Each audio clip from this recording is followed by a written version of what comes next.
Say the pledge. I pledge allegiance to the flag of the United States of America and to the republic for which it stands, one nation, under God, indivisible, with liberty and justice for all. We'll call to order the September 2nd, 2021 Village Board meeting. I would just like to take one moment to welcome Craig Brown, our new Public Works Director. And then we will do roll call. Jack is excused and Allie, otherwise everyone else is present. 4, agenda changes. Are there any? Okay. 5, consent agenda. A, August 19th, 2021 regular board meeting minutes. B, August 5th, 2021 closed session minutes. C, presentation of accounts and other claims against the village. Are there any questions? I'll make a motion to approve consent agenda. I'll second it. Roll call. Peter? Aye. Aye. Aye. Aye. Aye. Motion carried. 6, pre-registered citizens to be heard. There are none. 7, committee reports. There are none. 8, unfinished business from previous meetings, and there's none. 9, new business. A, presentation, Ellers Water and Sewer Utility. Awesome. That was quick. I gotta come to your meetings more often. I saw it was in your packet, but I have handouts if anybody doesn't have the little 10 slide things, so just holler if you need one. But that's it. Am I good? It's just sitting right here? Yep. Okay. So hi, I'm Brian Raymer from Ellers. You're probably used to saying Dave Ferris from our office. I happen to specialize in enterprise funds and utilities across the state of Wisconsin and actually across the Midwest. So whenever there's kind of a financial analysis that needs to be done for the utilities, that's usually when I'm brought in. So with that said, you guys were looking at some like a 10-year CIP, some capital improvements, and then kind of asked, is there a way that we can kind of analyze how these improvements can be financed, number one, and then also basically what are the effects on the utility rates that you would see kind of on a forward-looking approach. So that's kind of just a little gist of why I'm here, and with that I can get started unless there's any questions before I get going. Okay. So like I said, I'm gonna, kind of touch a little more on why I'm here first. Then we're gonna talk about what we do as part of our analysis, and then we're gonna talk about where we're going. So looking at that 10-year future projection. So on the next slide, just kind of why we're here, I kind of already discussed. It's these capital improvements that you guys are looking to undertake, and kind of seeing how does this affect our utility. And then basically we kind of started this process in February, just so you guys kind of have an idea of the timeline. So this is something that a lot of communities do. Utilities are very capital intensive. What I mean by that is you got to put all these assets in the ground and above the ground as well. And it's never cheap to do so.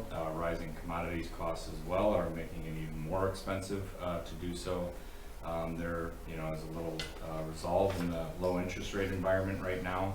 But that said, it's kind of a good analysis to look forward into the future. Typically, we recommend a 5-year or 10-year CIP minimum to just kind of understand what are the needs of our system and systems, and kind of what does that look like if we were to have to finance these. Do we defer these asset replacements, or can we accelerate them? Just kind of some of the analysis and how we look at things, and just understanding the components when you're dealing with an enterprise fund. The other thing that's interesting there is obviously you're governed by those utility rates, and those utility rate revenues are what's going to help you repay any debt that you issue or replenish any cash that you use to finance these. So kind of like thinking about your own personal income, whatever your job or career might be. That's how you're paying your mortgage. Your utility revenues are doing that for any debt that you may issue, or if you're cash financing everything. how you're replenishing that cash. So with those two things, just kind of understand it's a huge look into the revenues and it's a huge look into your cash. So we'll kind of get into that as we go. On the next slide, which kind of talks about what we do. There's really three components to any time I'm looking at a long-range cash flow for an enterprise fund. This would kind of make sense in any sort of financial analysis. But that said, it's looking at a 5-year history, so just kind of understanding of where are we covering our costs? So I'm going to show some slides that look at your rate performance, and what those funny colored graphs are showing is just basically what's our revenues against our expenses. And then secondarily, in that 5-year historical, we're looking at our financial position. The reason that's important is just to kind of understand what can we do, what's financial strengths or weaknesses do we have to navigate in order to move forward to kind of tackle this plan that we have in front of us. So just kind of understanding what the historical analysis is trying to accomplish.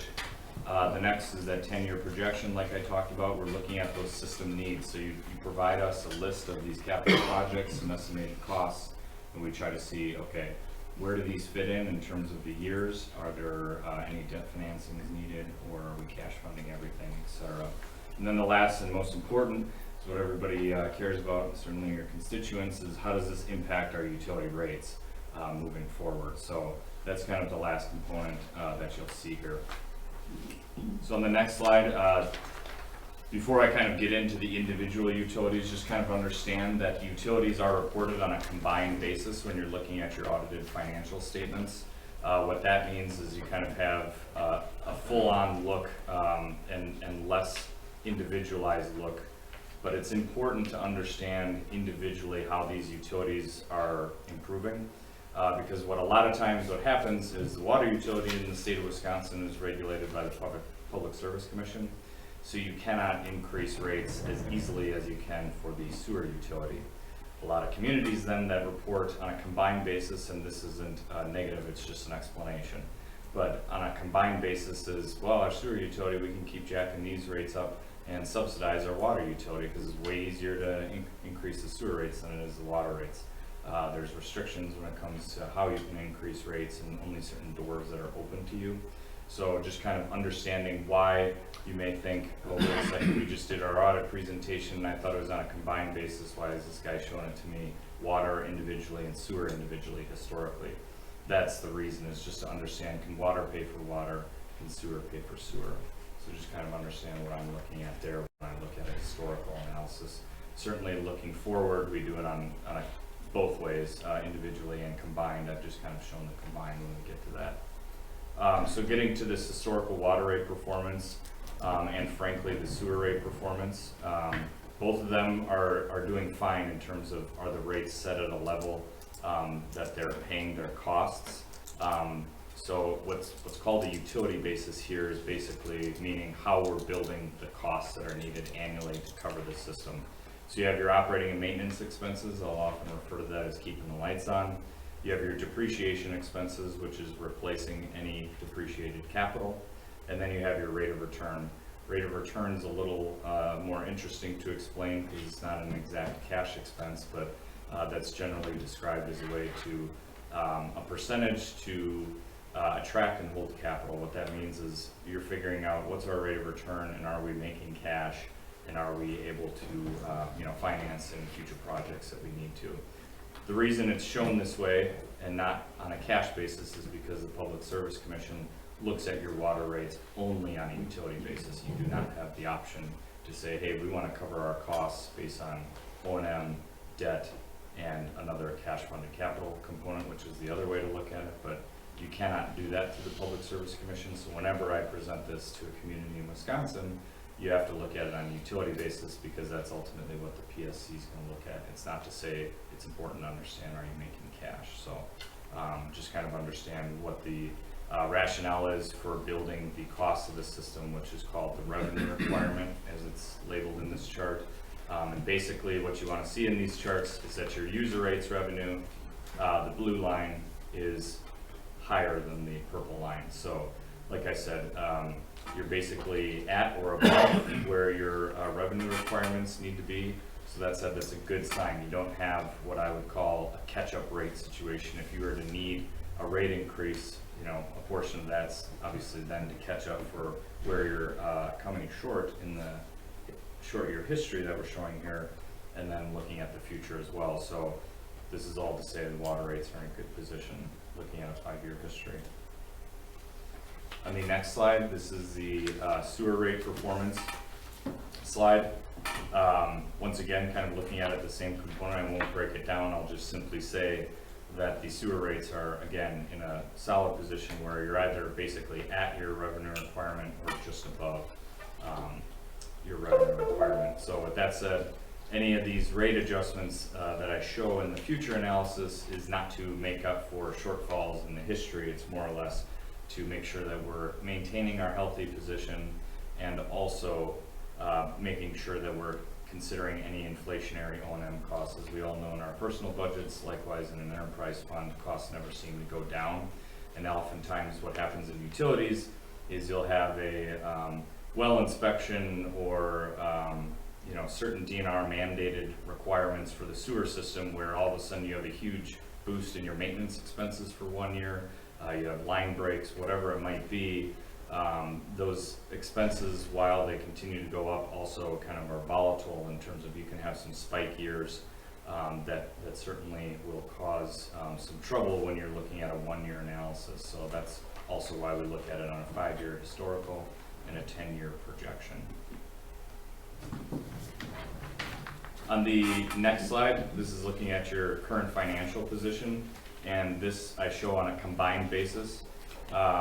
This is trying to match to your audit, and the reason for that is ultimately that will be what underwriters are looking at as they look to see, okay, are they going to be able to repay their debt if they were to repay debt. So just understand why I'm showing it on a combined basis here. But the first chart that I show on the left is labeled reserves actual to target.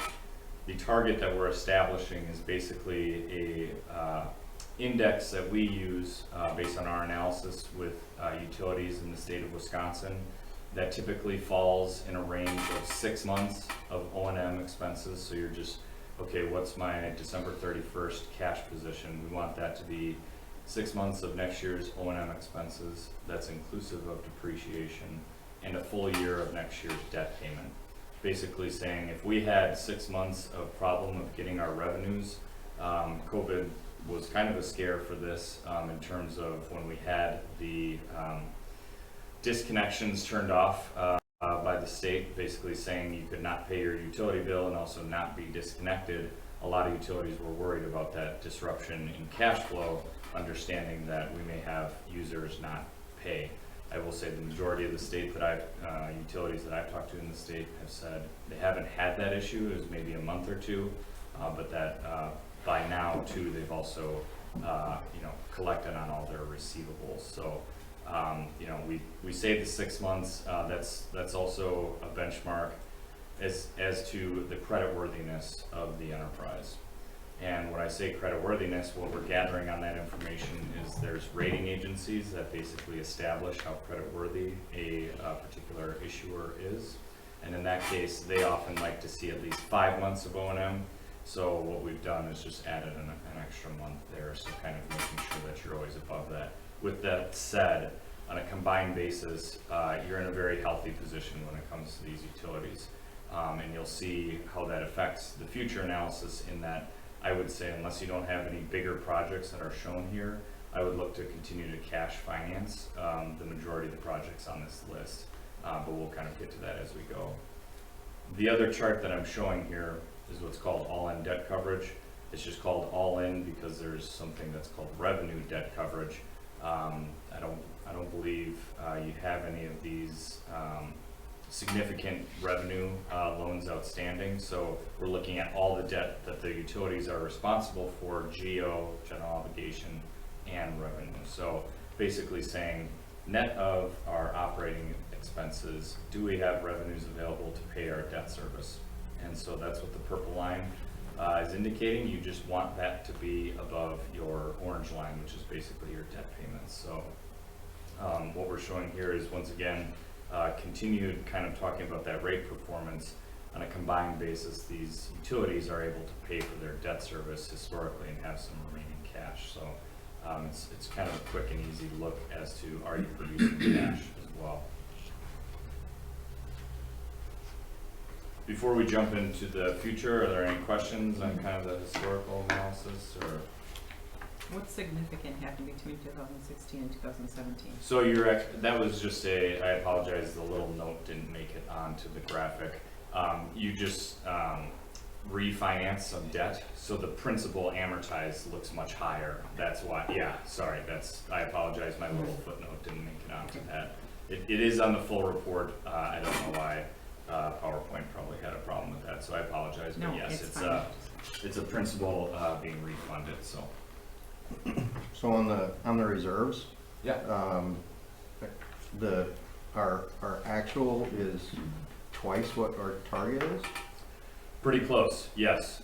So it's been a little bit because of low operating, expenses compared to where the rates are.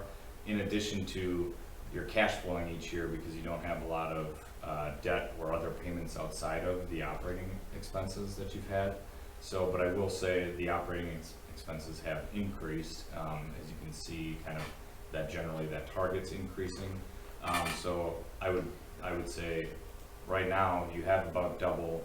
The concern would be is if you go on this track, not looking at, all of a sudden a new project comes up, DNR mandate, whatever it may be, and you say, well, Brian told us at one point we could cash fund everything, what's one more project?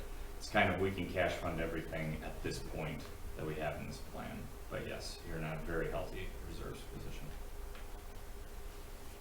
Is that normal to have an actual that's more than twice what your target is in the reserves? So I would say normal is an interesting question that I get, and I'll explain why. Because is it normal for the state? No. Is it normal for the size community? No, based on customer count. Is it normal based on the system makeup? Yes. So you don't have a ton going on in terms of the assets that are in place, and you haven't had a ton of replacements to make. I would generally say that's probably due to the age of the system. So yes, in this area, based on system makeup, I would say it's relatively normal. It's high, but it's relatively normal.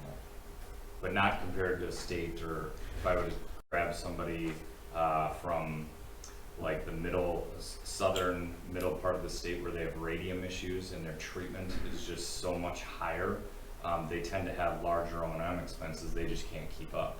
Someone who has an older system that has Right, yeah, repairs and going then on, the other component massive being projects. if you had an older system as well, and now you're replacing mains every year, trying to keep up with that. So it's kind of a system makeup normal question, I would say. Generally, yes, but I would even say probably higher than that. Okay, so the layman question, that when somebody sees this in our packet and says, why, if you guys have a target of that's less, typically, plus or minus $1 million every year, why do you have an actual fund of 2.2 million? Because you're preparing for the future. That's Yeah. what it is.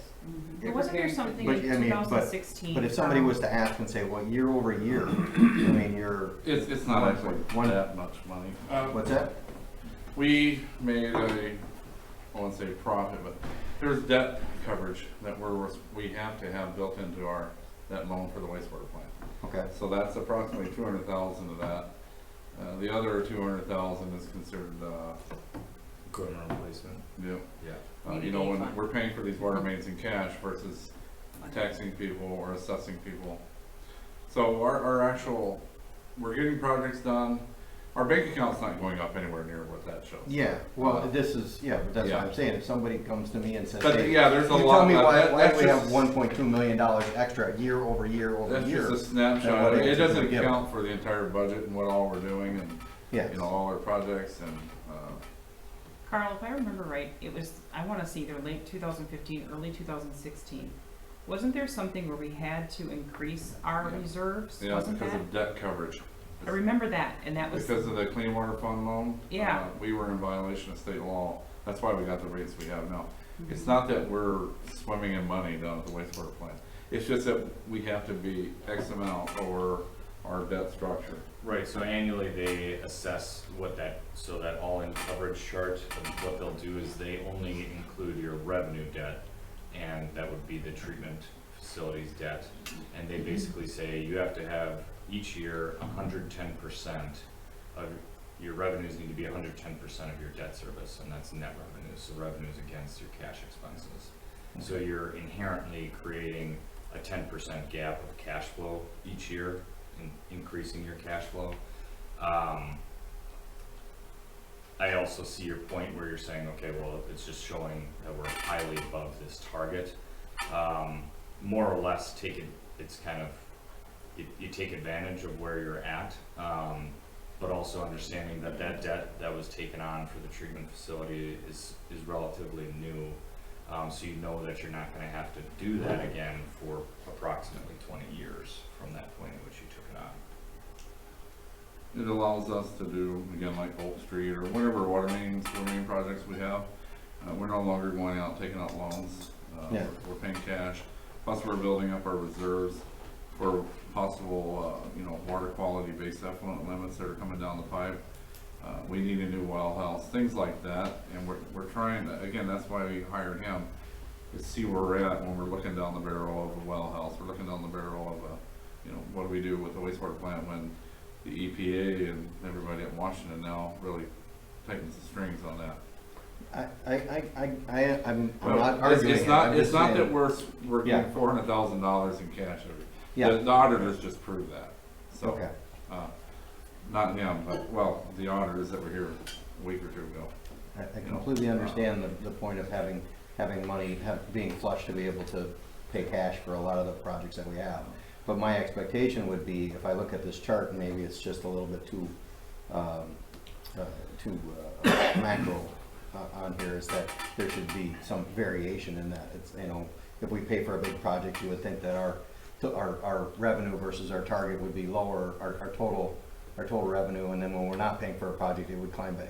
I would expect to see some. reserves now. I'm sorry, your reserves. I would expect to see that if we're paying cash for things, for larger projects, I would expect to see our reserves move up and down instead of being on a gradual slope upward away from the target. I think in real life it does move up and down, at least from. So I said maybe it's just too macro that it's just Yeah. too large of a scale. And he's focusing on one aspect, Yep. one viewpoint of, but if you look at our savings account, it's like, it's always doing this, but we wanted to do that on a gradual incline. Okay. So, Thank you for the explanation. yeah, he's better at that, but. With that said, I mean, the next slide just kind of speaks for itself into that conversation, is that we're not showing the use of any debt. This also wouldn't mean to not use debt.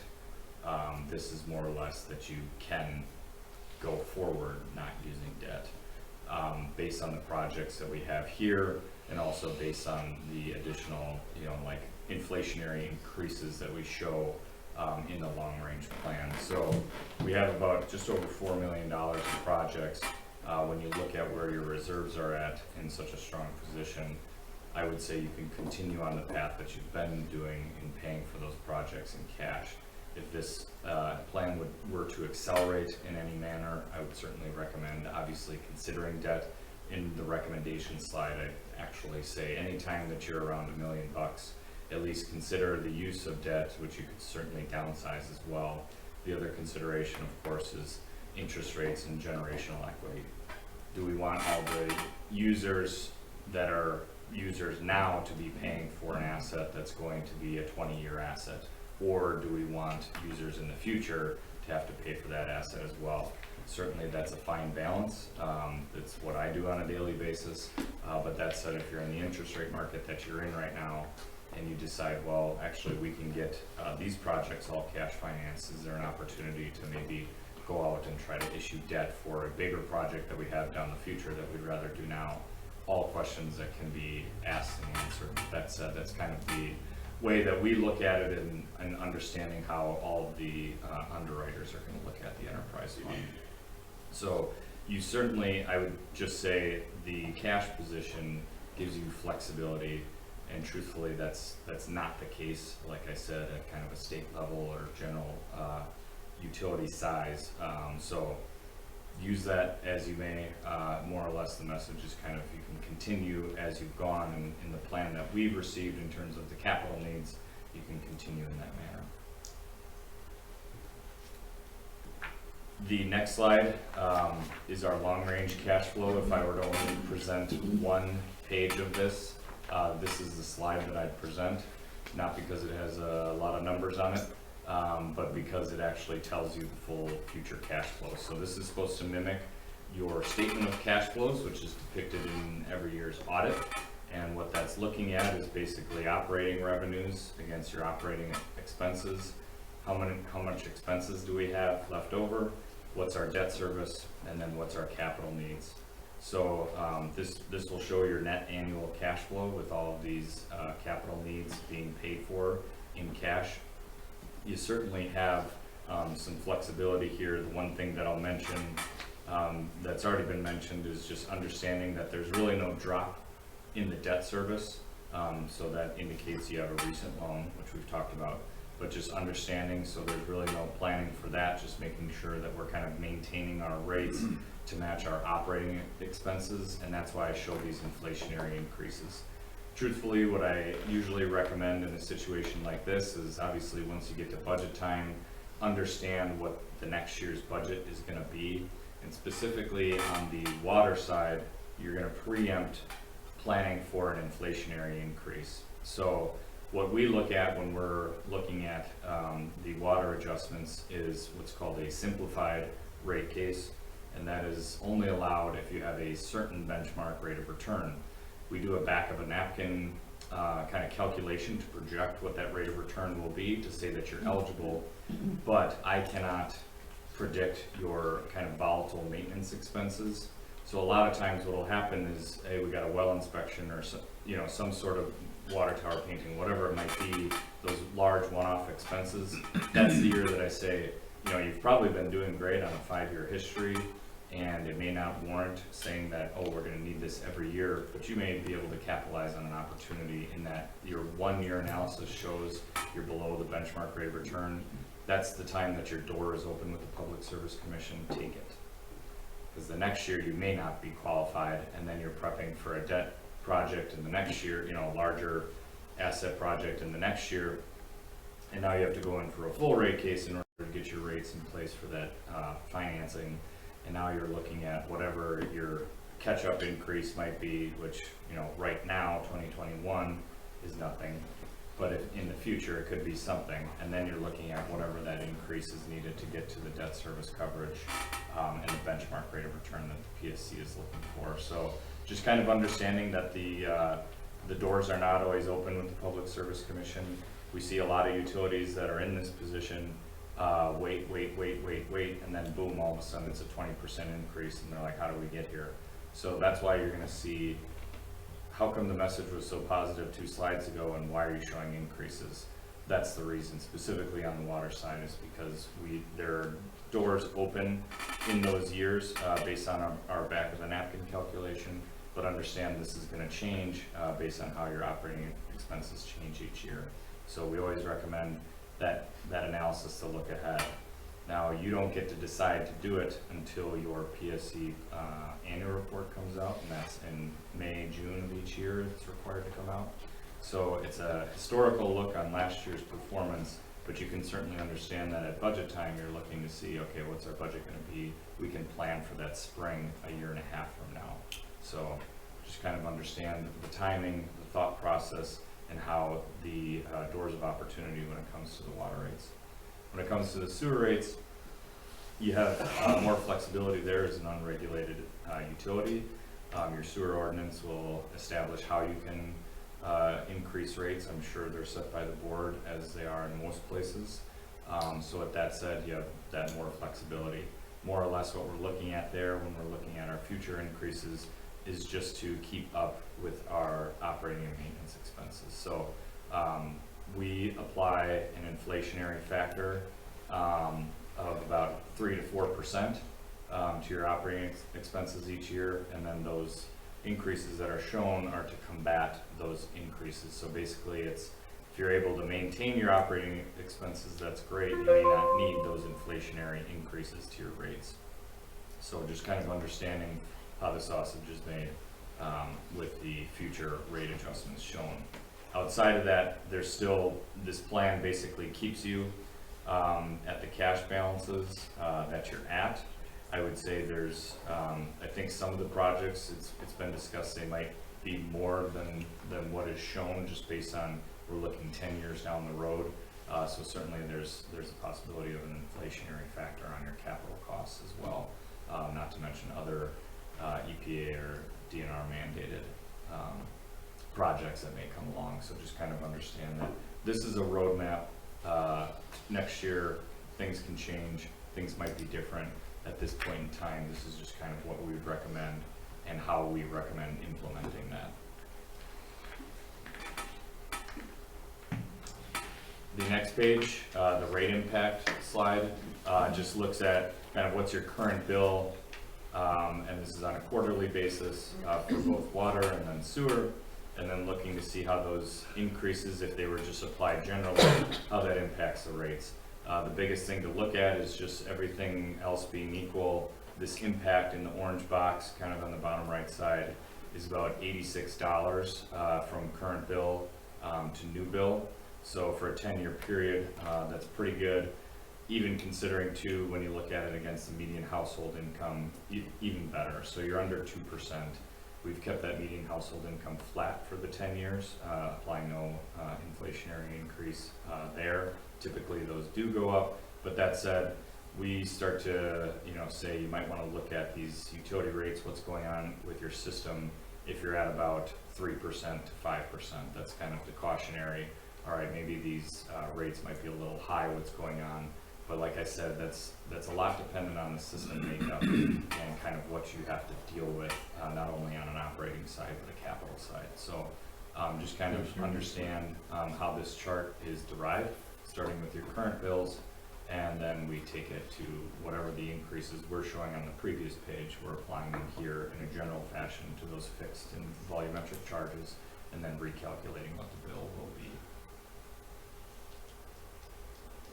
This annual bill, what is this, the utility bill, the furthest to the right here?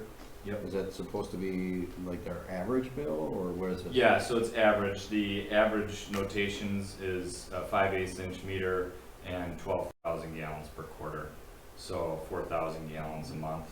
That.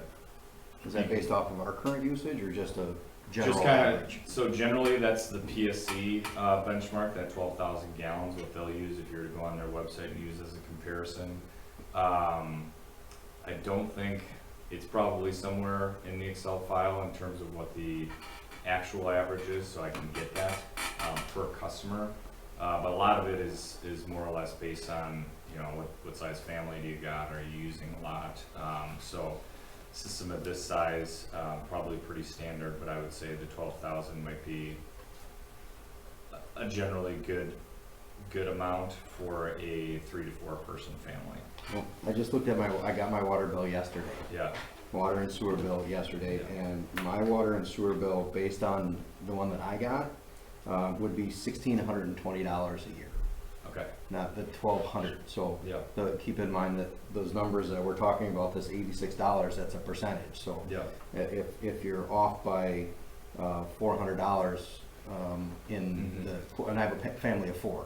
Right. But That got you have to pay attention that he's also holding the average income of a home standard flat. So does your household make more than $70,000 a year? Because then your percentage is going to be adjusted as well. And honestly, Jim, I've got a family of 5, and we pay roughly $300 a quarter.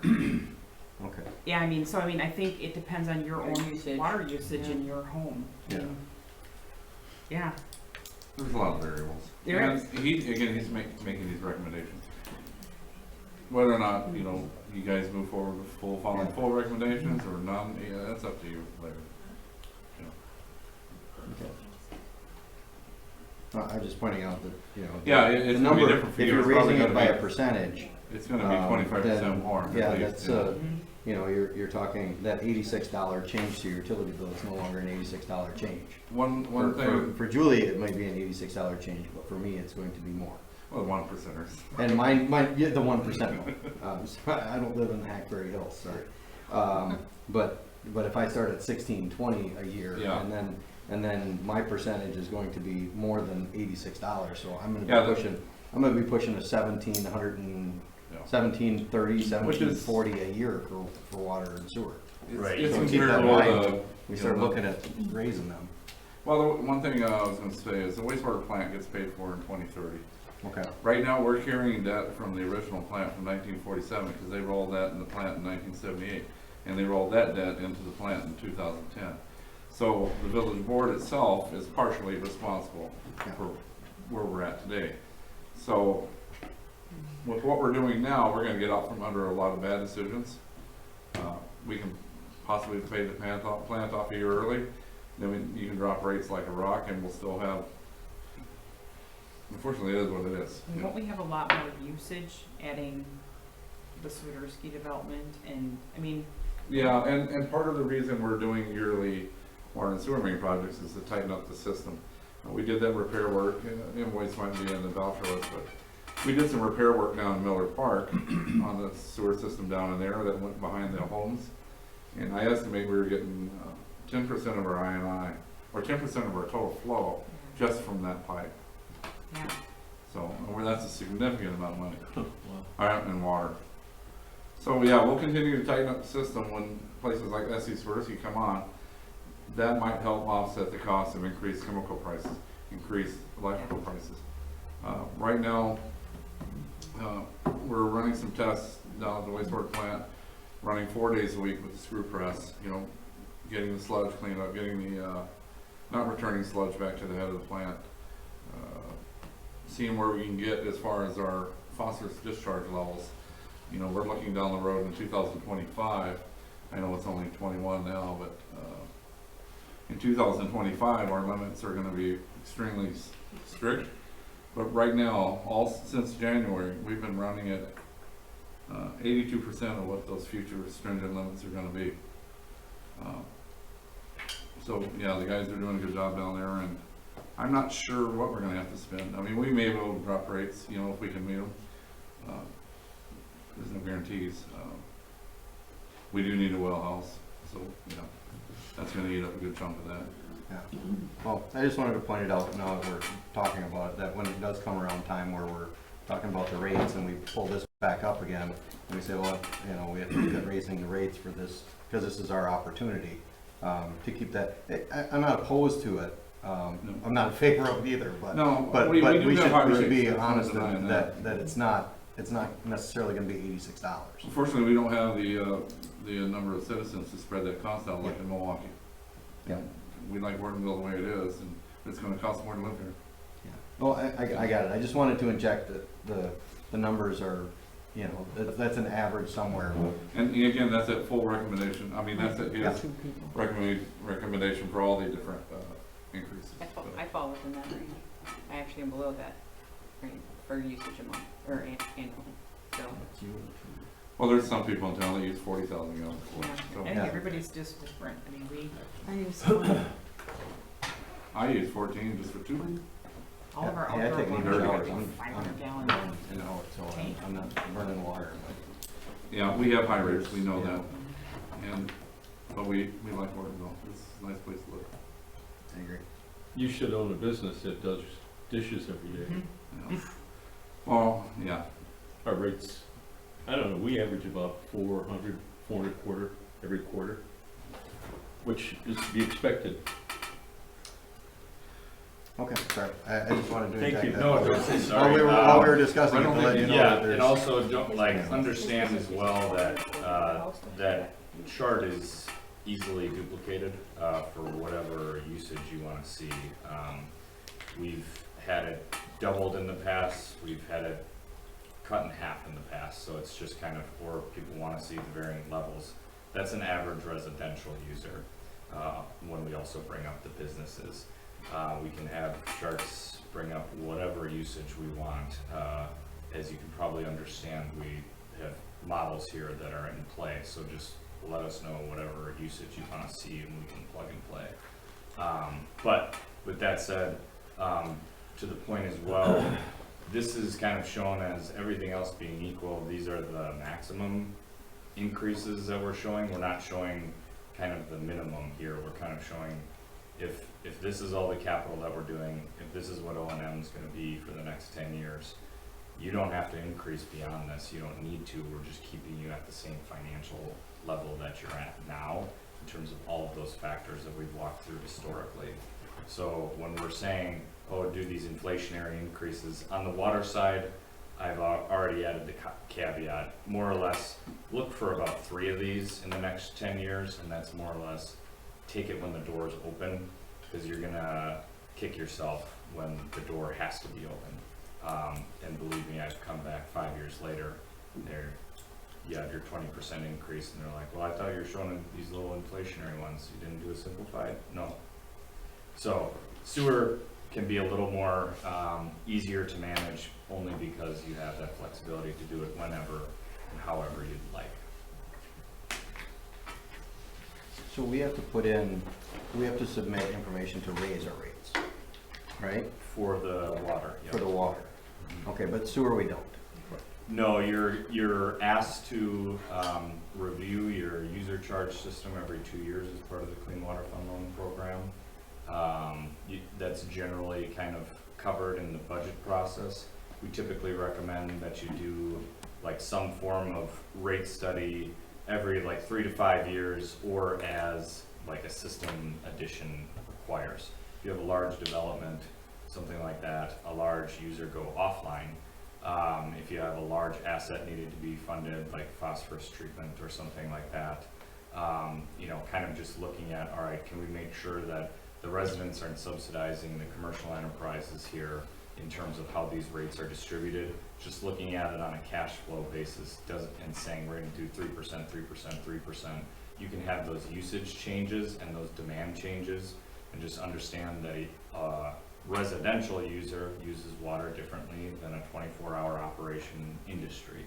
So an industry probably uses it generally pretty evenly throughout the day, where those peak flows for residential is before school and after school, as you guys can all understand. So that's kind of why you want to make sure as those customer counts changes over every 5 years, it's kind of why we typically recommend that. But that said, what we're showing here for these 3% are literally just kind of taking care of any inflationary O&M costs that we're showing and to maintain the current financial position.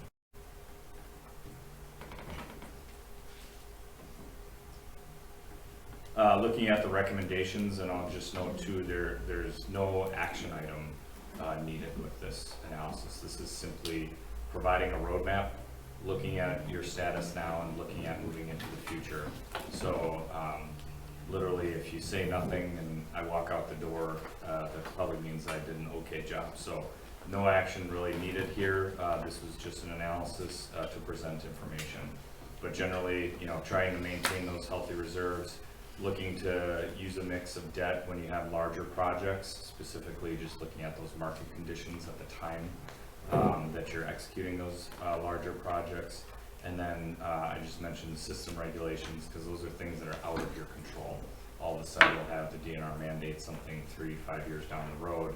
You got to start planning for that. So at the point at which those items happen, revisiting a kind of cheaper analysis like this is the way to kind of prep for that before you're taking on, you know, a large rate study at the last second and you're trying to scramble to get your water rates in place, for example, with the Public Service Commission. So just generally understand how we look at implementing the recommendations here and timing. But then the final point that I've kind of reiterated several times is just looking at these little inflationary adjustments as they're available on the water side and as you see needed on the sewer side. So it's 3 for water, kind of 2 for sewer. So just kind of look at that in the next 10-year horizon.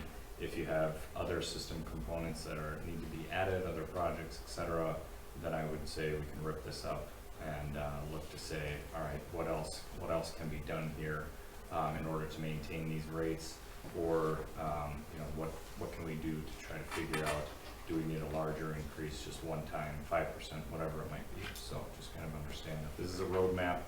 I'm certainly not predicting the future.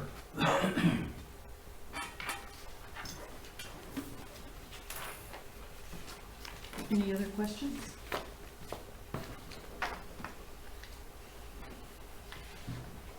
Thank you, Brian. Yeah, did you guys want me to stay for any other agenda items? This is a question I ask everybody, because sometimes we walk out. I don't think you need Okay. to. Okay, good. I've got the email before as I'm starting the car, so, okay. Okay.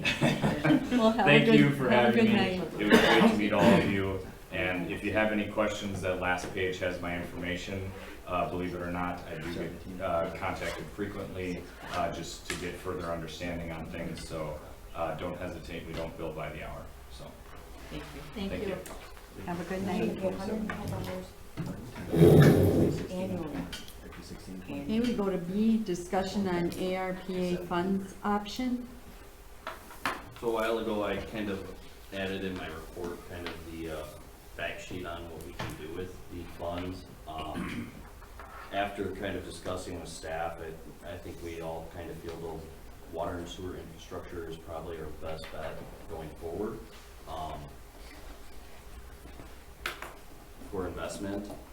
It might, at this time, I think our plan initially right now is with in 2023 to use it with Town Drive reconstruction over there for the water and sewer. Was Carl's plan at this point. And with the Oak Street reconstruction in 2023 as well. Otherwise, we can always use it if we're looking at incentivizing a developer in a certain area, we can use it for infrastructure as well. So, not really looking for anything on, like, voted on at this point. I guess I didn't know what your guys' thoughts were going forward with the funds. We have about 304,000. We get half this year, which we have already received, and then half next year. So we have till 2024 to spend it. So, What are the limitations or specifications on what it can be used for? Because aren't there some, yeah, that was in the. did I not well, see that? I'm sorry if I missed that. No, it was a few months ago, and I put it in the packet. Okay, I'll go back. Basically, you can do supporting health public response, so like programs for vaccines and stuff, payroll benefits for employees. There's some donations you can give to public sector or the private sector. The issue with that was the amount we're getting, the little amount we are, spread around amongst businesses is so low. Even if you do it by the downtown corridor, you're still only looking at about $5,000 or so per business in the downtown corridor. So do these projects that you're talking about, public service, would they qualify? Yes, infrastructure and broadband infrastructure are all covered. Okay. And that's what kind of a lot of municipalities are talking about for incentivizing development and offsetting costs for new construction and updating old lead pipes as Yeah. well. I had recommended where we finished at Oak Street and Cedar down here in front of the high school. Well, given the timeline with the school's reconstruction, it's not necessary, but if we pick it up where we stopped this year in 23 and go from there down to Main Street, and then from down Town Drive to Dairy Queen, we can get that stuff out of there from the 50s and just improve all that about the same time the school's wrapping up their reconstruction. So it's just an investment in the community. That job itself is going to probably be 300,000 or more. So this, using the ARPA funds will help keep us still in our current rate structure. So. A lot of the other uses, whether it's nonprofits or businesses, they also have a lot of other options for donations that they can get from the state, funding wise, where some of them are getting hefty amounts if they want to apply through the DWD, Department of Workforce Development. So That was, initially, we were looking at that, we looked at donating to private businesses and doing grants that way. With the amount of businesses we had in certain corridors, it really limited what we could do. And with the amounts that we have, we feel the best thing is either to use it to offset cost or increase development. I guess the reason I asked is I read the article about what the city of Appleton, and I realize it's apples to oranges. I mean, they're getting $1 million something, but Oh, they're they had a getting way lot, more than that. they had a community, Yeah, they had a community input session and a right. lot of really unique ideas. So I was just curious as to how that qualified, but as long as. Well, I think when you're getting $100 million, it's a I little understand. different. I understand. And 300,000 doesn't really go anywhere in municipalities. This will cover one project for us, where other municipalities are able to cover large expenses, so, hey. I don't know. Yeah, Phoenix was giving it away to arts, groups, and just wasting, yeah. Well, they all lost money during COVID. We won't get into that. It's just discussionary, it's not like That's my we're gonna opinion. settle on something, so we can always bring it up again in the future. But, yeah. Donate. Yeah, it's my last meeting. Thank you. Any other questions? Okay, we'll go to C, discussion and possible action on Wildwind 2 subdivision developers agreement request for extension. I'll take that. Now, also, Dennis Clegg is here on behalf of his brother, who is out of town today, right? Right. What Jim's asking is a one-year extension on item A5 in the developers agreement. I'm sorry I don't have it in front of you, but basically it stated that he had until this summer of 21, or he gave him 1 year from the summer we accepted the gravel roads to get the binder course installed. And with the delays in construction, I don't know if it's COVID or what, but We Energy's basically just wrapped up in there, so everything's all tore up. Jim's behind. He's not selling lots as fast because nobody wants to buy something that's all tore up. So Jim's asking for, there's also a letter of credit associated with it, that guarantee that we can draw and do it ourselves if we wanted to, but I'm with Jim on this. I don't see the reason to rush it. The bank is willing to extend the letter of credit for 1 year. I think that'll help Jim out and help him get that subdivision cleaned up again. And Well, the problem was, power company got in there late, and he didn't know, or nobody else knew, that lumber prices were gonna go up 3 times as much as they did. And he never sold a lot in there this year at all. Nobody's built in there, nothing. There's 38 lots in there, and it's probably a good thing that he's not gonna put the blacktop in there, because you got, most subdivisions won't put any blacktop in until it's half the houses are built, because of the cement trucks and everything. And if you go in there and you put that binder coat in there now, and you got probably 300 cement trucks going in there building 38 houses, there will be nothing left of it. So I would think the village would be a little bit happier that, you know, yeah, we understand. and we don't know what's gonna happen next year either, you know, but I would think that something's gonna open up a little bit next year because Vans has got 8 lots down there, and I'm pretty sure they're gonna start building houses down there. Yeah, there's a couple set to go. Right, so, But again, Public Works is recommending the village set a deadline and allow him the 1 year extension, so. What did we do last year? We give a specific date? No, well, we didn't do anything last year, because I thought you did. when we accepted the roads in 2020, he had 1 year to get the binder put up. So that 1 year is now. So we He's haven't asking done. for a 1 year extension. Yeah. Yeah, but there should be a date though, associated with that, don't you think? He's got, Yes, the we've motion got November has- 1st. Yeah, he's got something on the. Yeah, Yeah, that's my November recommendation. 1st. Okay, that's the date I'm looking for. That's what I was asking for. Thank you. All right, sorry. So I would like to make a motion to approve the request for a 1 year extension of Wildwood 2 developers agreement with a completion date of November 1, 2022. I'll second. Is that all right? yeah. Good for you? I'll second. Okay, roll call. Peter? Aye.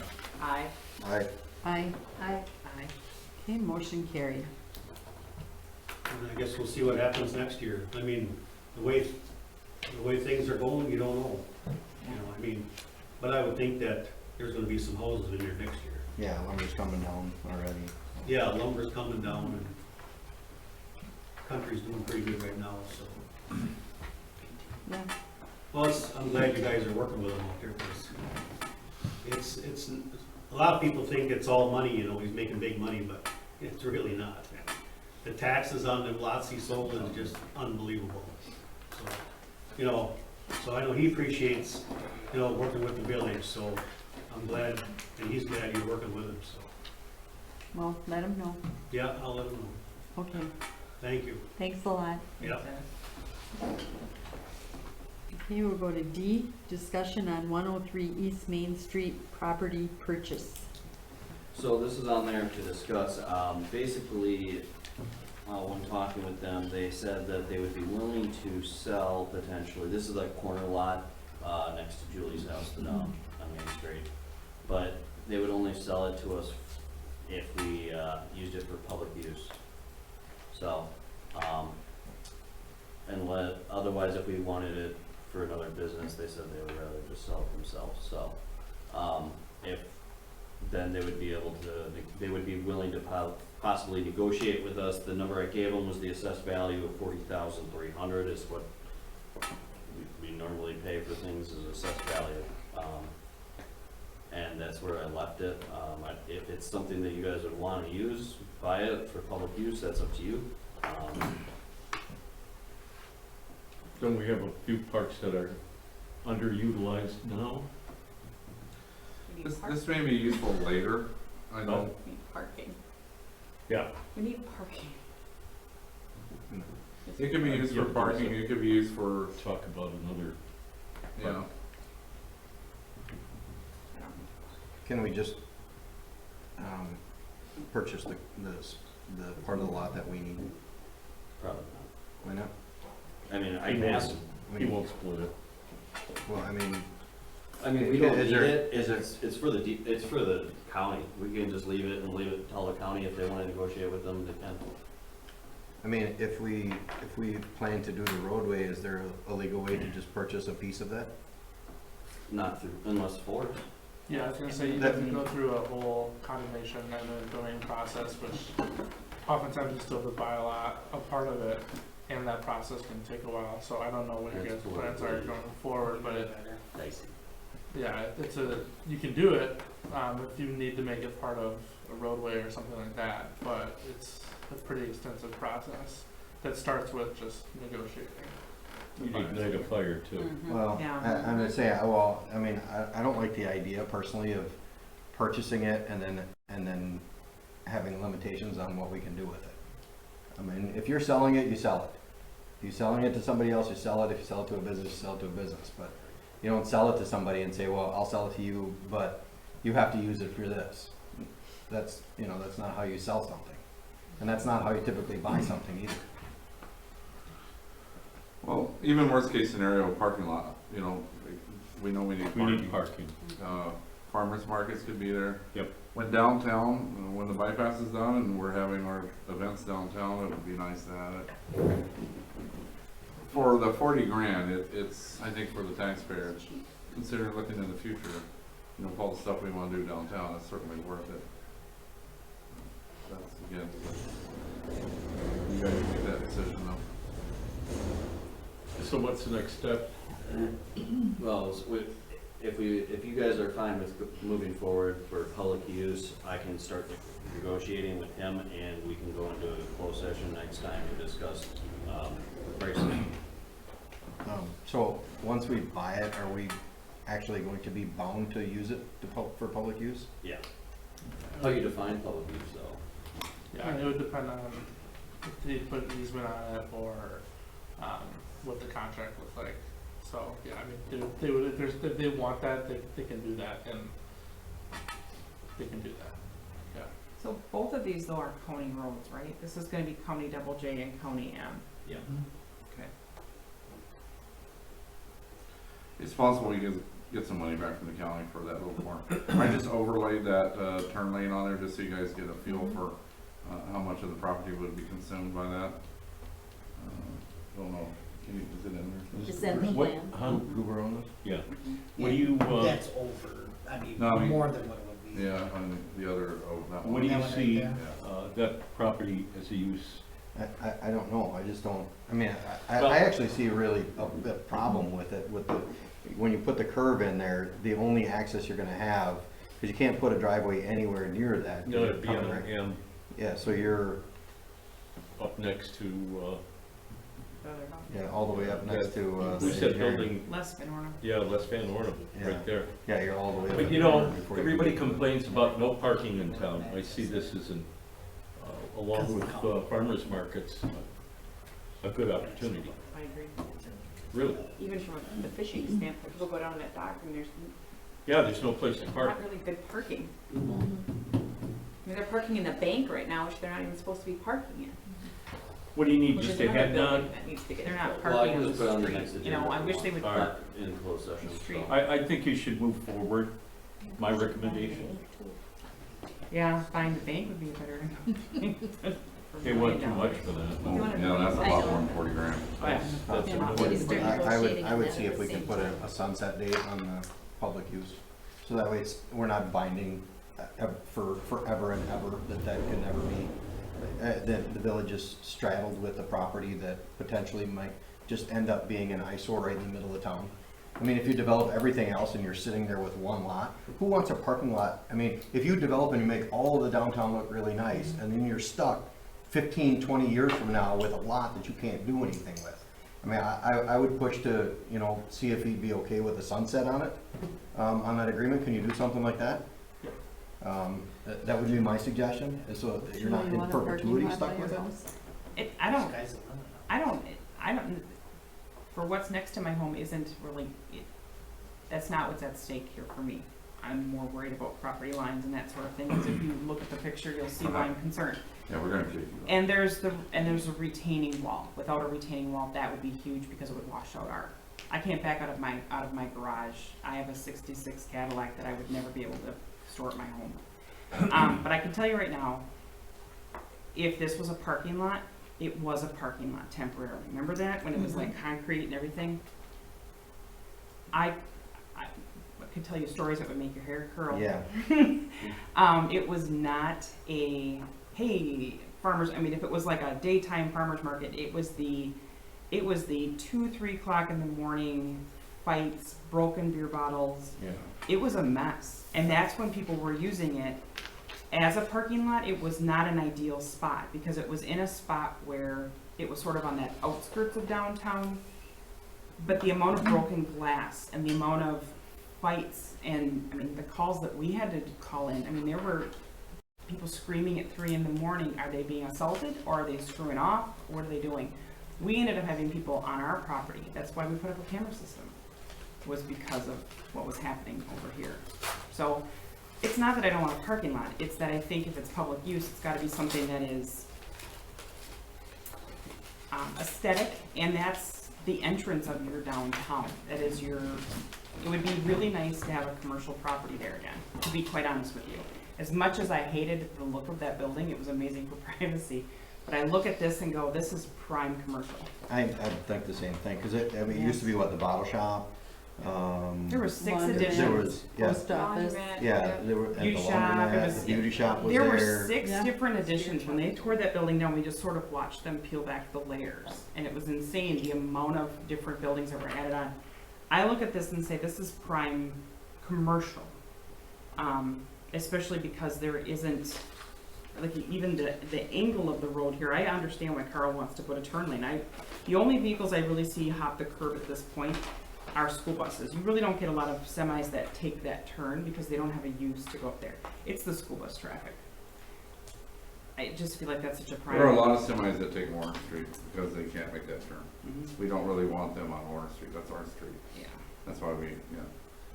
So, There I are mean, a few semis that turn there. Yeah, and it's not, I don't know, I just know that when it was a parking lot, it was. Well, it doesn't have to be a parking lot, it could be a water That's fountain. Peter's always wanted a water fountain. You know, it could be, we could have public, I mean, you could do anything. Well, then we'll have 2 water fountains. One Yeah. One Yeah, across we the have- street, We have one now that people use frequently for other purposes. Yeah. yeah. Yeah. Well, I and it guess was- what we would have to do is come up with a really good idea. Yeah. And To to me, use it. using it 2 months out of the year for a farmer's market, we can find somewhere else. We have Pocket Park yet that we've never Well, utilized. We have You have Alonzo too. Yeah. Alonzo, and So, then I mean, potentially something we need. I think Down. it's, I'm not crazy So- about it, but Jim, what do you want? You want a sunset? I would like to see it just not be included in it, but I don't see that Goober's gonna do that. He so. won't do that. So if we're looking to purchase it, I would rather see some sort of a sunset on that obligation to use it for community property. Yeah, but I know what he's gonna say. He's gonna say you purposely didn't do anything, so you could put some commercial in there. You know what I mean? I mean, Well, I think and you that's could our find option. I think you could find a Yes, long enough that's our time option. frame yeah. that you're not gonna purposely sit on it, right, just to do commercial. I mean, that you're going to try to find a different use for it. And if you can find a good use for it, and it's aesthetically pleasing, and it works out for the village, awesome. You know, But we if you buy can't, it- yeah, you should have an option down the road. Yeah, we It buy it, also it takes pulls it out- off the tax rolls. I was just gonna say, it takes it And off the then, tax roll. at some point down the road, 5, 6 years from now, you do sell it, and it's commercially developed, then it goes back on the tax rolls. So, I don't know. To be Well, fair, I it's would- very I would little guess- taxes. What? I said, to be fair, it's very little taxes. It's Oh. 40,000 assessed. It's Undeveloped, just- it's very little. Yeah. Yeah, but well, developed, it would undeveloped, be, Still. yeah, it would be a lot more. I know parking lot was Well, bad. I mean, don't, I'm not trying to pressure you into buying it. If you guys don't wanna, you know.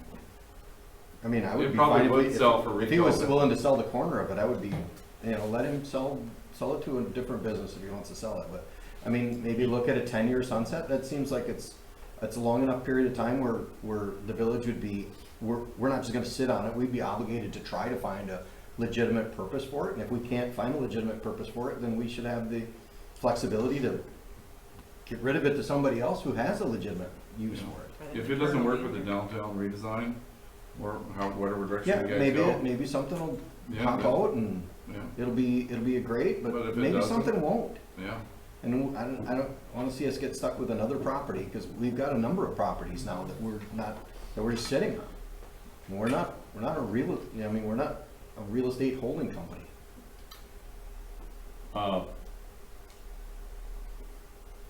I can talk to him. Okay. See if we can't I'll, find a use, you know what, public use for it. I'll talk to him. I'll ask him if he'll just forego the caveat and just let us buy it for that price, and if we develop it for general use, fine. If we can't, then we'll sell it commercially. I'll talk to him, Okay. if it's okay with everybody. It's okay with me. Sure, brother. Is it okay with you? I'm not my fear is that we're gonna hold it for 10 years and keep it as a parking lot. And I'll be honest, it was, Why don't you buy it? we've considered it. I'll I tell him you're interested. He knows what I'm interested in, but honestly, Okay. to me, it needs to be commercial. Yeah, It's let's- actually, somebody let's actually move came to on. me and tried to plug an idea, and Let's move on. I'll it talk needs to to be him. commercial. Okay. okay. Then we'll go to E, discussion on Otto Miller Park. So you should have got a report kind of in the packet discussing this.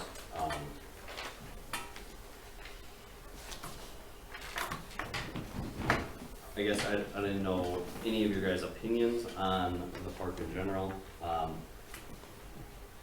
I know it's been kind of a thorn on Carl's side for the past few years on maintenance. We have a lot of capital projects that are being asked of us currently, and in the future would probably be a lot more expensive as well for updating our fields and everything.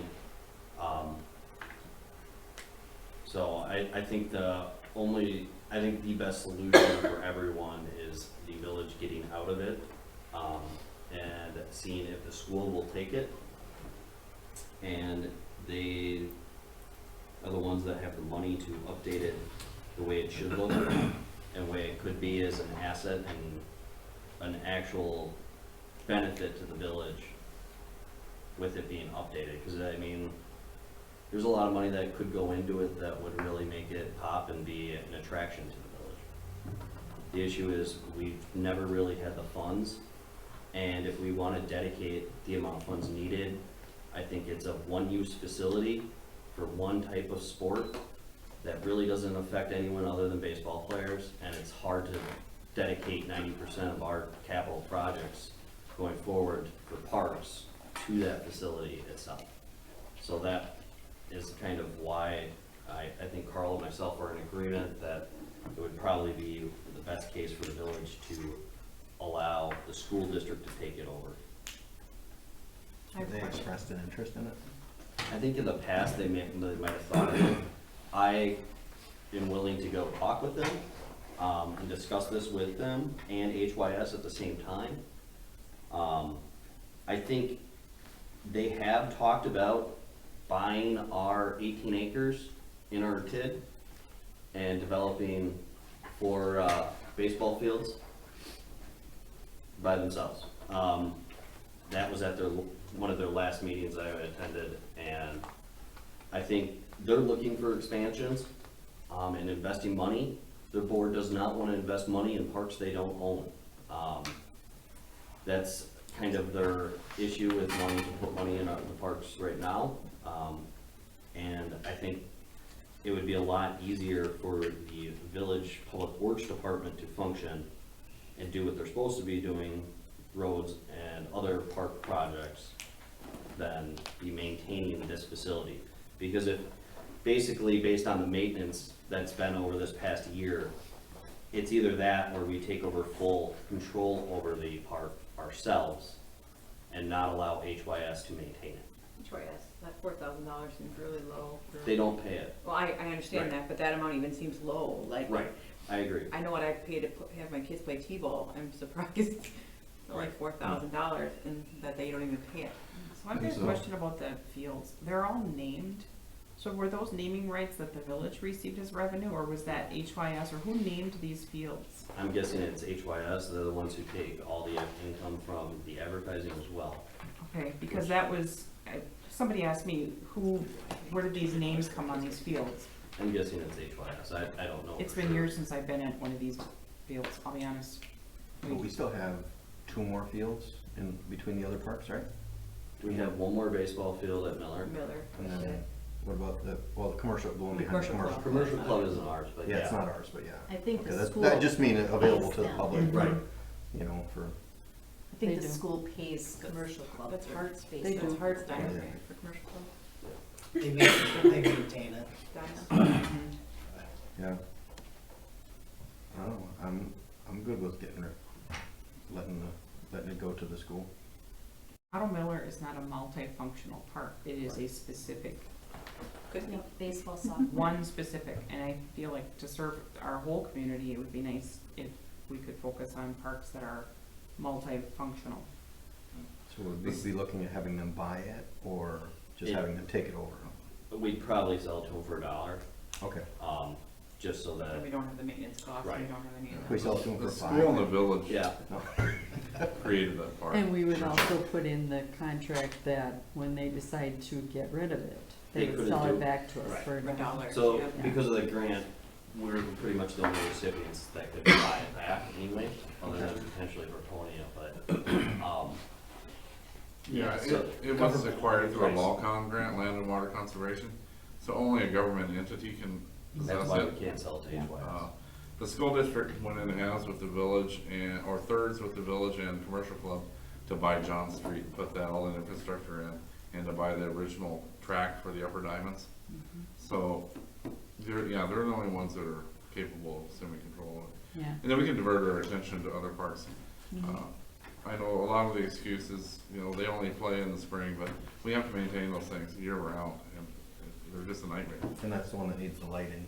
right? Yeah. Yes. We Yeah. probably continue to move forward with the lighting project, because they'd like to see that, that way, well, we're kind of committed now. It's already in our CIP program for our 2-year, we're kind of committed to it at this point. It would be nicer to kind of say, this is one last thing that we're gonna do. So I'm ignorant in this, so I apologize, but like, you know, we've progressively been adding more diamonds down there. Who's been doing that? HYS? HYS. The village board allowed them to put that fifth diamond in there. At the time, I told the village board that I don't have the staff to take care of another diamond. I could barely take care of the ones I got without getting, you know, multiple complaints all the time from coaches and stuff like that. So, we don't do much with it. I mean, we might cut it, but we don't maintain it. We just don't have the personnel.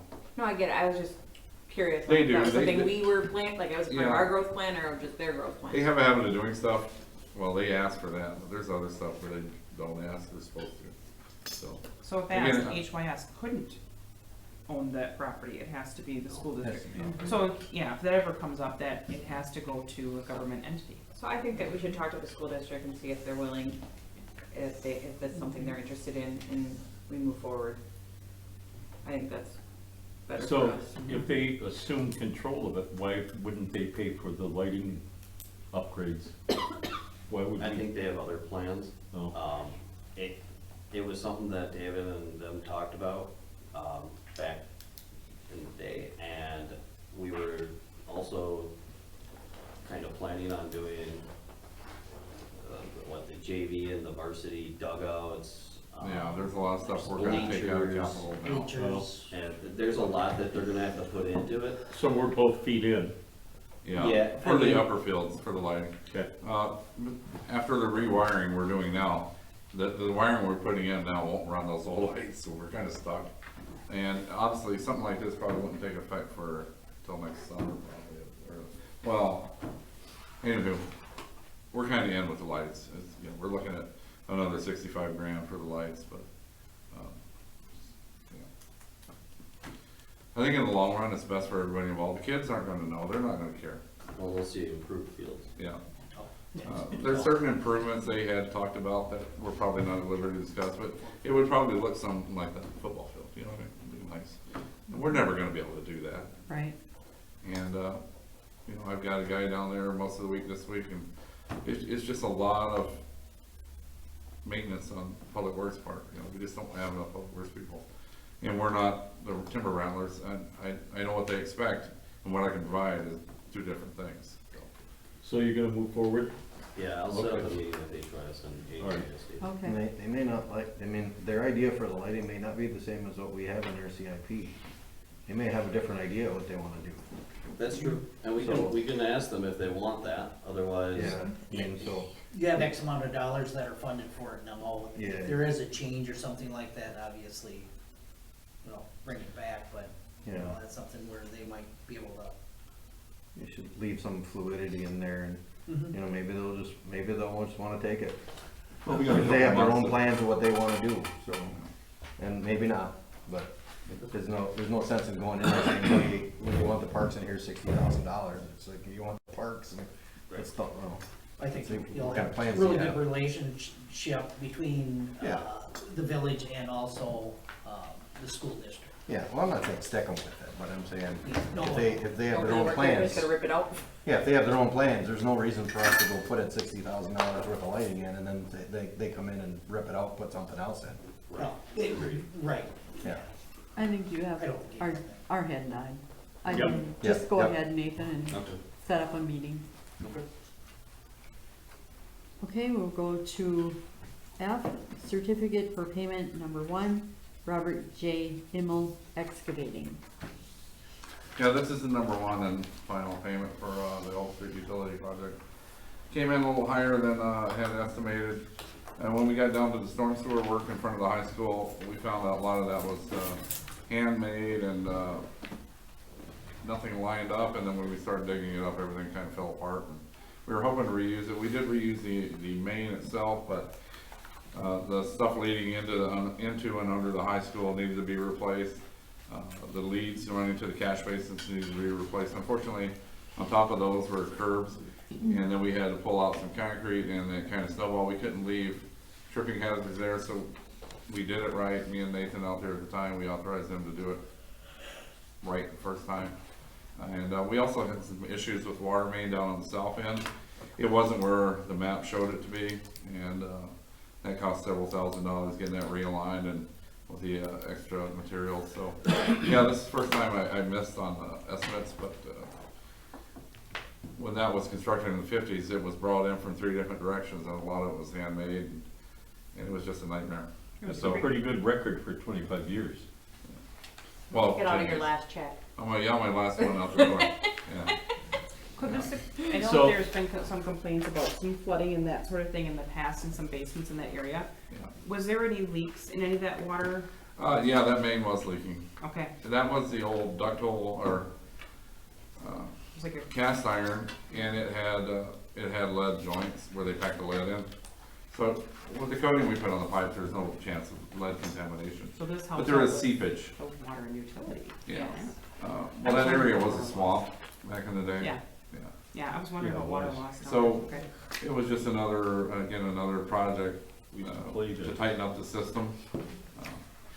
Between that and what we did in Miller Park, I think we tightened up the system considerably.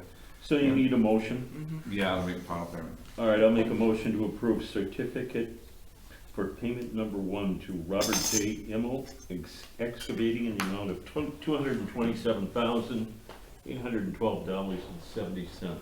Second. Roll call, Peter? Aye. Aye. Aye. Aye. Aye. Motion carried. G, R-17-21, recognition of Carl McCrary. You want to take that, Carl?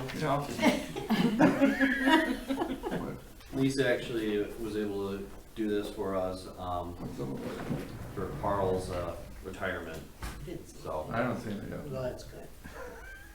Well, I appreciate that. I think Wanna read Jeannie remembers the day I started, so. Do you wanna read it, Carl? Yeah, read it. Yeah, whereas Carl McCreary served the village for 25 years, whereas Carl began his service with the village in 1996, now therefore be it resolved that the Board of Trustees, staff, and citizens of the village of Hortonville express their thanks and gratitude for Carl's dedication throughout his tenure with the village. Be it further resolved that the Board of Trustees, staff, and citizens of the village of Hortonville wish Carl a long and happy retirement. I do too. I appreciate it. Wow. It rolls in. Nothing wrong with it. Motion? I'll make a motion to approve R-17-21 resolution recognizing 25 years of service to retiring Director of Public Works, Carl McCurry. I'll second. All in favor? Aye. Opposed? Motion carried. I'm gonna want a signed copy of that. Or a copy Okay, of we the are signed going to do a resolution. small pause. Oh, Jane, you're good at cutting the cake, right? It's old. It's terrible. Carl knows, I remember just about anything. Okay, we go to H. Any other miscellaneous topics for future discussion? None? Code, we'll go to 10. A, clerk treasurer. My little report was in the packet, and I just wanted to say that we might have to move all of our emails to a .gov domain. We talked about this at the conference, the Elections Commission, because it's trusted, it's secure, and it's the future for all official government business. So that would be a little bit of a project. By 2022. Yeah, it's gonna be required in 2022. And that's where the whole statewide voter registration system is, that's why they're saying that, because that's, you have to be able to have a .gov domain. So I presented that to Nathan and we'll be working on that. Any other questions for Jane? No? Okay, we go to B, Director of Public Works. That was in your packet as well. I updated it a little bit though.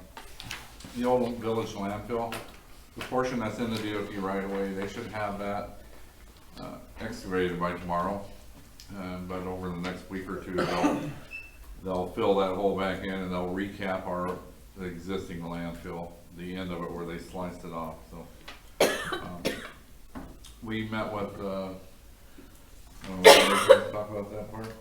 It don't matter, either of you two. We went to the annual project, or the weekly project meeting, and out of that, we went over there with Todd Tim from the high school and Tim from the maintenance shop over there. and just to express our concerns about the amount of water coming off the project. So they said DOT engineers as well as the DNR stormwater engineers are reviewing last Saturday's diversion event, what happened, it blew out the pipes and everything, so. Unfortunately, it looks like excessive heavy rainfalls like that, it could be expected again until they get everything vegetated and constructed. That elementary school parking lot was covered in Yeah, it was Yeah. nasty. Yeah. clay and sand and.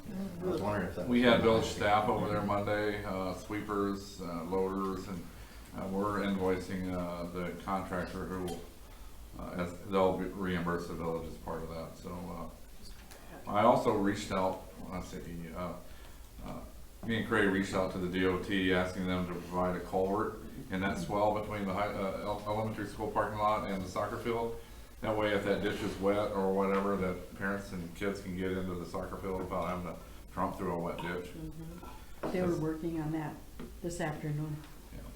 So it sounded like the DOT would be able to do that, but there had to be an official request. So me and Craig put a letter together for that. So, which he's working out pretty well. I think we hit a home run here. Yeah. Just Any wanted to say that questions? for you. Any last questions for Carl? I have a question about the lake levels from this weekend then. Was that because of that, or was that just because of the rain overall? I had gotten a couple calls about, I got a few who do you too. call about lowering the dam? And I'm like, I Well, just it let wasn't it as be. much lowering the dam, it's just the amount of water coming in. Yeah, You know, we had at least in town here, we had 5 inches of rain. I heard they had like 11 out in Hortonville. So all that water comes through our watershed into, people's docks were underwater, and that's, it was, I yeah. have pictures backyards. One nice thing is, the house. with the new dam, it can handle that kind of stuff. okay. You know, we got it down within a day, and that's the nice thing about the new dam as well. We were probably a few hours late in getting the gates lowered, but internally, we're talking about that.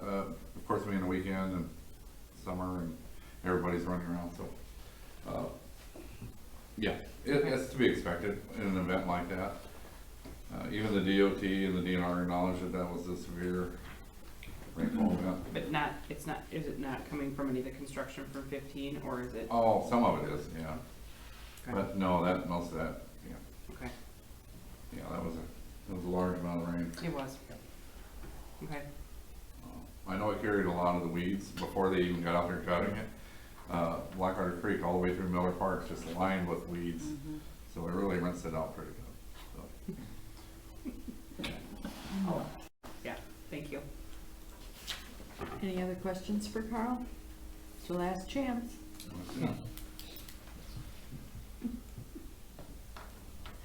Okay, we'll move to C, Police Chief. I did not put anything in the packet.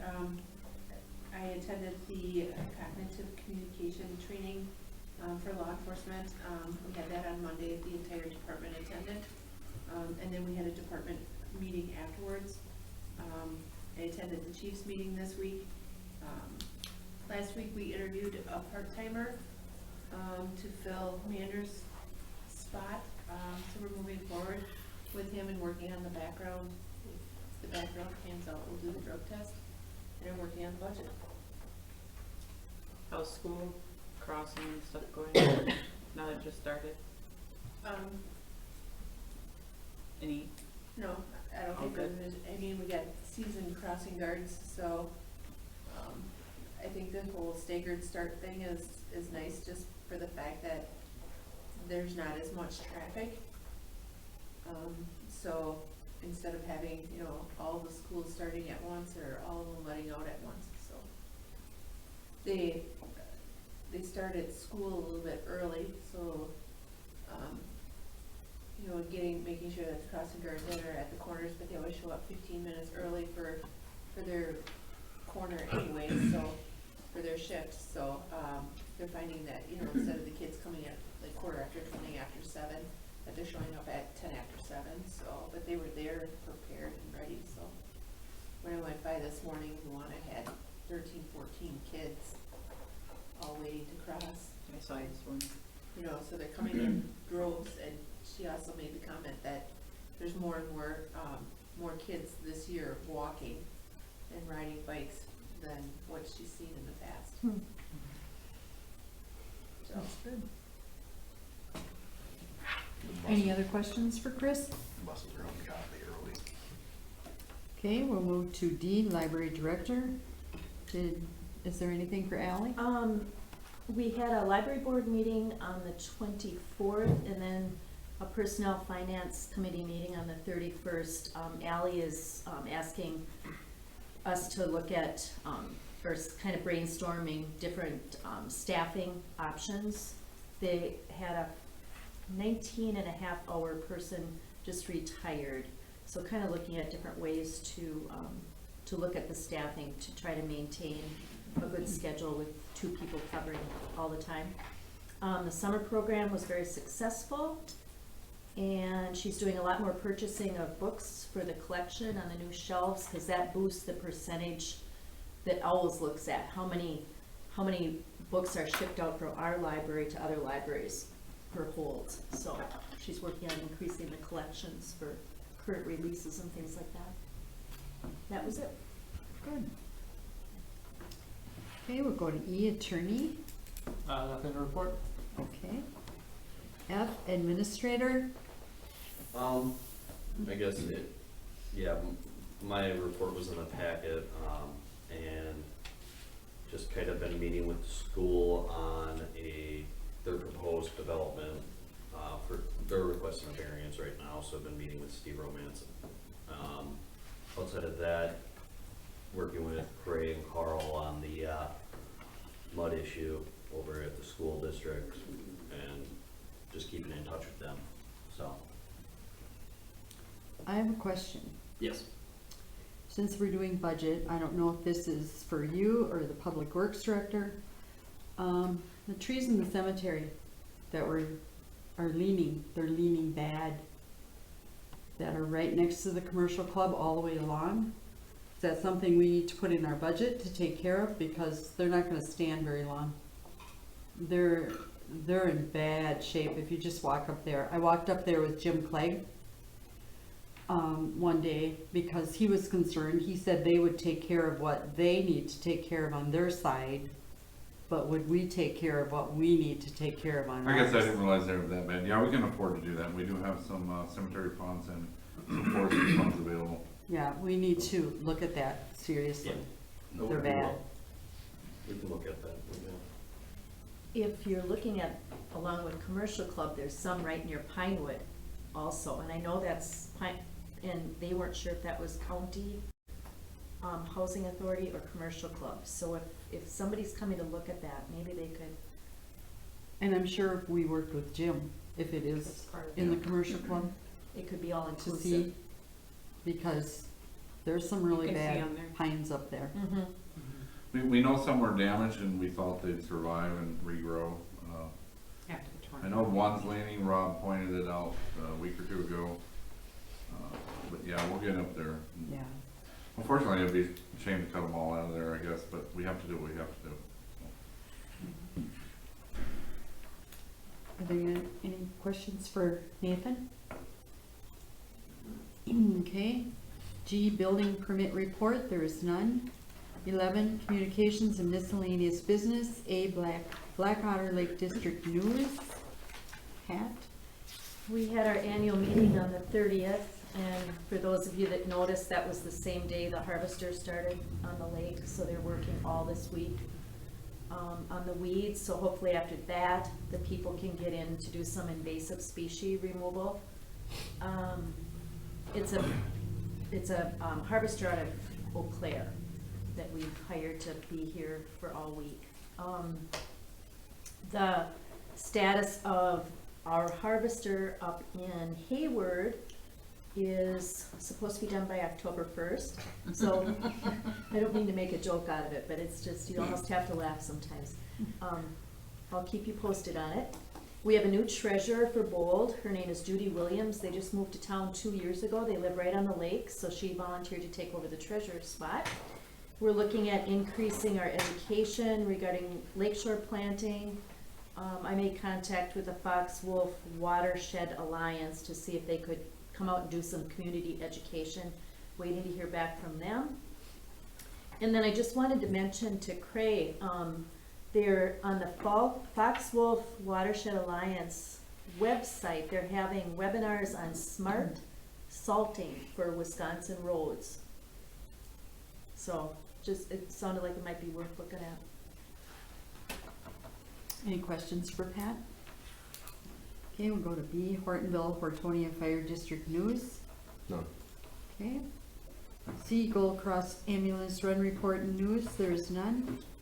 D, Hortonville Civic Association. E, Senior Activities Committee. We met on the 26th to continue planning for Autumn Fest, which will be October 12th. If all the stars align, we'll be able to hold it in person. We're looking for sponsors to assist with the speaker. I think I mentioned at the last meeting, we're having Martin Schreiber speak. And so we have a couple agencies that are assisting with his speaker fee.